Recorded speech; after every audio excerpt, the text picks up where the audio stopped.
Bonjour tout le monde. Le thème de la vidéo d'aujourd'hui sera les smogs. Elle sera en français parce que mon niveau de russe n'est pas assez bon. Je serai d'ailleurs très reconnaissante à qui pourra m'aider à traduire certains mots. Merci beaucoup. Всем привет! Эта видео будет на французском языке. И если кто-нибудь сможет помочь мне перевести его на русском языке, я буду очень благодарна. Я недостаточно свободна по-русски. Спасибо большое. Donc aujourd'hui, nous allons commencer par les smogs. C'est pour les débutantes. Nachinayoshir. Alors, je vous montre des tissus que j'ai obtenus en faisant des smogs. Ici, sur une éponge recyclée avec un point de couleur différente pour souligner le travail. Ici, sur un vieux morceau de drap en coton. Et ici, sur du tricot. Les smogs se font généralement sur des vêtements d'enfants. On peut aussi en faire sur des cols, sur des bustiers et au poignet. La technique maintenant. Il vous faudra une grille régulière avec des points marqués en hauteur et en largeur. Vous percerez cette grille et elle marquerait votre tissu de points. Ou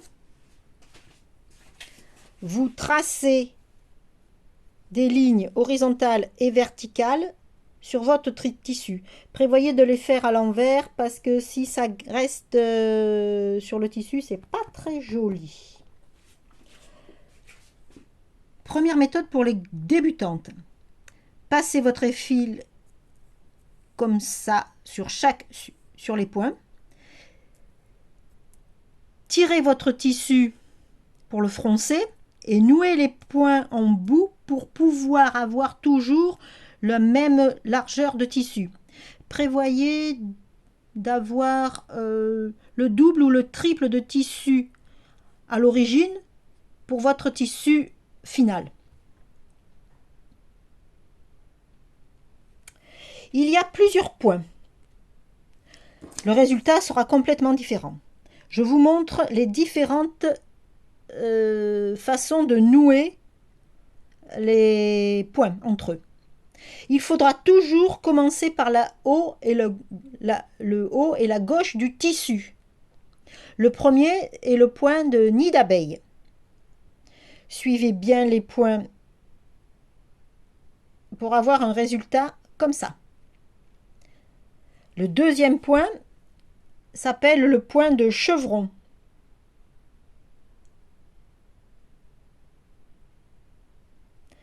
Le troisième point s'appelle le point de piqûre orné.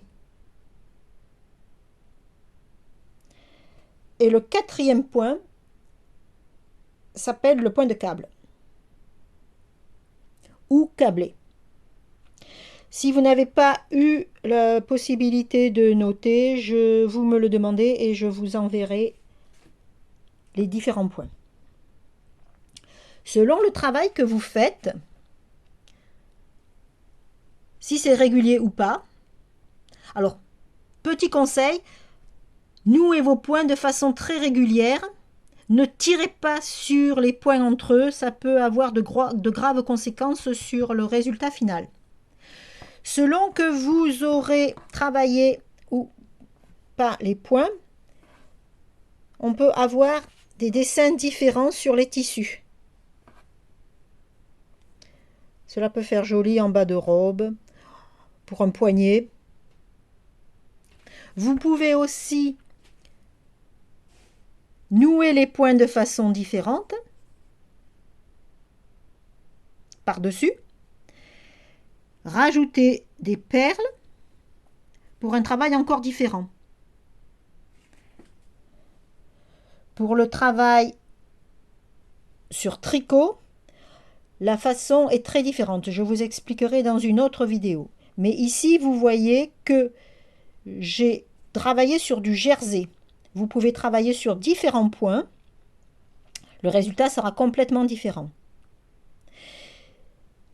Pour faciliter le travail, j'ai mis tous les X rangs de tricot, un rang de couleurs différentes.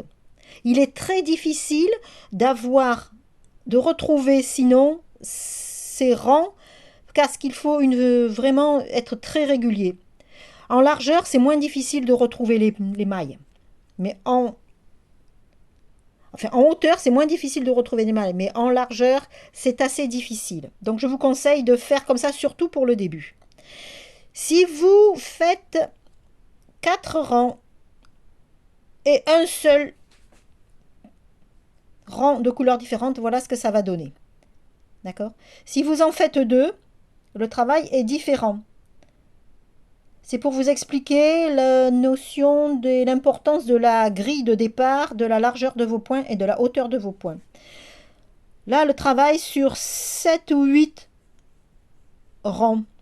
Le travail est beaucoup moins précis, beaucoup moins joli. Donc, je vous conseille d'avoir un équilibre entre la hauteur et la largeur. Regardez, quand le travail est régulier, ce que ça peut donner. C'est beaucoup plus joli.